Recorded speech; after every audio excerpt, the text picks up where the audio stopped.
नमस्कार मित्रांनो, आजच्या व्हिडिओमध्ये आपण IPC कलम 344 ची तरतूद मित्रांनो आपण पाहणार आहोत। एखाद्या व्यक्तीनं किंवा अनेक व्यक्तींनी एखाद्या व्यक्तीला जर एखाद्या खोलीमध्ये किंवा एखाद्या अशा जागेमध्ये कोंडून घातलेले असेल की त्या व्यक्तीला कोंडून घातल्यानंतर दरवाजाला कुलूप घातल्यानंतर त्या व्यक्तीला दुसरीकडून कोणत्याही प्रकारे जाण्यासाठी मार्ग उपलब्ध नसेल, मग फार मोठी भिंत असेल आणि कुलूप घालून त्यांना आत घातलेलं असेल, त्याला कोणत्याही प्रकारे बाहेर जाता येत नसेल किंवा खोली असेल, खोलीमध्ये जर दरवाजाला कुलूप घातले असेल त्या खोलीतनं बाहेर जाता येत नसेल, तर अशा व्यक्तीला कमीत कमी 5 ते 10 दिवस जर कोंडून घातलेला असेल तर ज्या व्यक्तीनं कोंडून घातले त्या आरोपीला कायद्याच्या दृष्टिकोनातून 5 वर्षे इतकं सश्रम कारावासाची शिक्षा होऊ शकते। त्याचबरोबर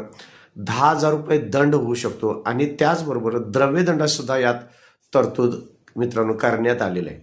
जर माझ्या चॅनलला सबस्क्राईब केले नसेल तर विनंती आहे, सबस्क्राईब करा, लाईक करा, शेअर करा। धन्यवाद।